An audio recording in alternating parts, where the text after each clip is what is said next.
A hacker does not necessarily need malware to compromise your phone. Often, access to the telecom network is sufficient. SS7 vulnerabilities can be exploited to intercept one-time passwords, OTPs, track individuals, hijack accounts, and monitor targets around the world. These attacks actually target the trust relationship between telecom networks rather than the phone itself. The primary vulnerability lies in the global telecom infrastructure, which has relied on the SS7 protocol for decades.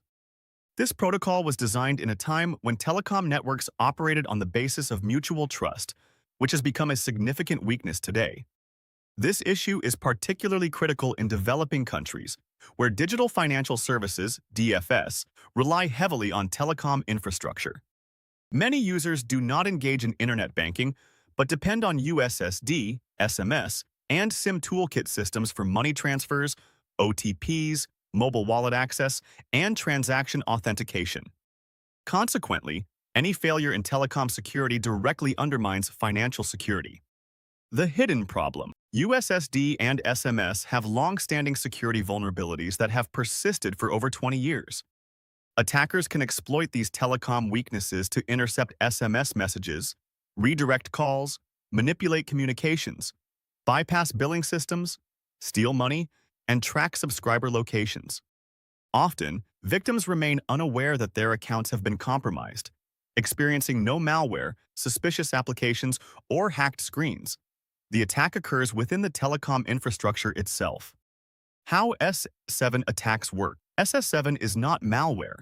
Rather, it is a global telecom signaling system that connects mobile operators worldwide. Developed in the 1980s, SS7 is responsible for call routing, SMS delivery, roaming, subscriber authentication, and location management. However, many signaling messages within SS7 lack strong authentication, enabling attackers with telecom-level access to send malicious signaling requests across networks. Additionally, even modern telecom systems based on the diameter protocol in 4G still carry many of the same vulnerabilities as SS7.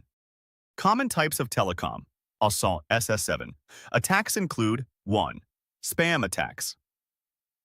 Attackers send large volumes of unwanted messages by bypassing standard SMS systems, often spoofing sender IDs for legitimacy, commonly seen in OTP scams and fake banking alerts. 2. Spoofing attacks. Weak authentication in SS7 allows attackers to impersonate phone numbers, signaling identifiers, and network addresses, enabling fraudulent activities, account takeovers, and circumventing verification processes. 3. Location tracking. SS7 signaling requests can reveal a subscriber's location, including their country, roaming status, and cell tower region, leading to potential surveillance, stalking, intelligence gathering, and targeted social engineering. 4. Subscriber fraud. Attackers can manipulate subscriber information to gain unauthorized access to services, resulting in activities like stealing prepaid balances, bypassing billing, abusing mobile money systems, and fraudulent top-ups. 5. Intercept attacks. A severe threat where attackers alter routing information to intercept SMS messages and phone calls, leading to man-in-the-middle attacks, with implications for OTP interception and bypassing two-factor authentication. 6. Denial of service, DOS. By sending harmful signaling messages, attackers can disrupt telecom services, blocking calls, disabling SMS delivery, disconnecting subscribers, and even causing widespread regional outages. 7. Infiltration attacks. By exploiting telecom interconnect systems, attackers access mobile core infrastructure to steal subscriber data and invade deeper into carrier networks, posing a significant security risk. 8. Routing attacks. Attackers manipulate routing in packet-based telecom networks to hijack traffic and intercept signaling data, taking advantage of weak encryption and integrity checks to monitor communications. Most telecom operators still remain vulnerable to SS7 attacks. Research from ANISA showed that over 80% of telecom providers had already detected telecom-related attacks, while many others had no visibility into whether their networks were compromised at all. The most common attacks included SMS interception spoofing, subscriber fraud routing. Manipulation. Even though organizations like GSMA and ITU published security guidelines years ago, many operators either never implemented them or only applied partial protections. Another major issue is that telecom operators still struggle to secure roaming networks and cellular air interface attacks. This creates a dangerous situation where, even if banking systems are secure, the telecom infrastructure underneath them may still be vulnerable. And because SS7 operates silently in the background, many attacks happen without victims ever noticing. 9. SMS OTP interception. Attackers leverage SS7 access and telecom rerouting to intercept one-time passwords for banking and crypto accounts, often without the victim's awareness. 10. USSD social engineering. Fake USSD prompts are sent by attackers impersonating banks and telecom providers. Victims are tricked into entering sensitive credentials, which the attackers then exploit for fraud. 11. SIM swap attacks.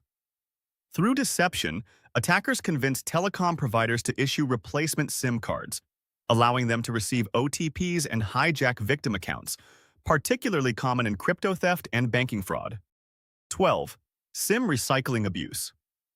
Reassignment of inactive numbers may allow new users access to financial accounts linked to old numbers, including OTPs and services associated with those recycled SIM cards.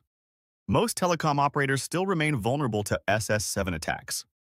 Research from ENISA showed that over 80% of telecom providers had already detected telecom-related attacks, while many others had no visibility into whether their networks were compromised at all.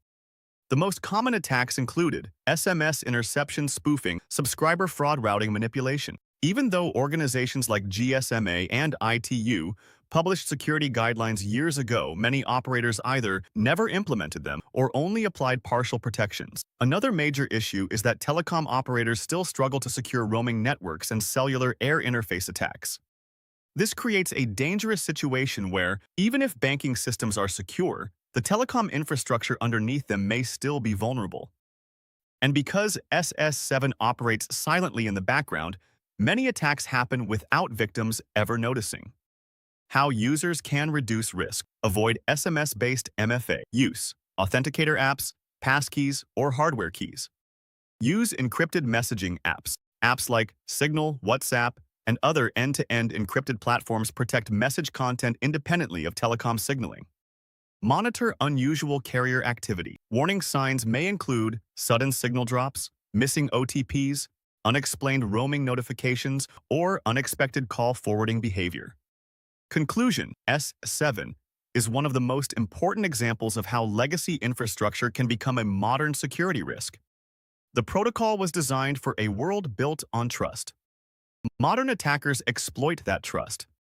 And because SS7 operates deep inside global telecom infrastructure, attacks can happen silently, without malware, without physical access, and often without the victim ever realizing what happened.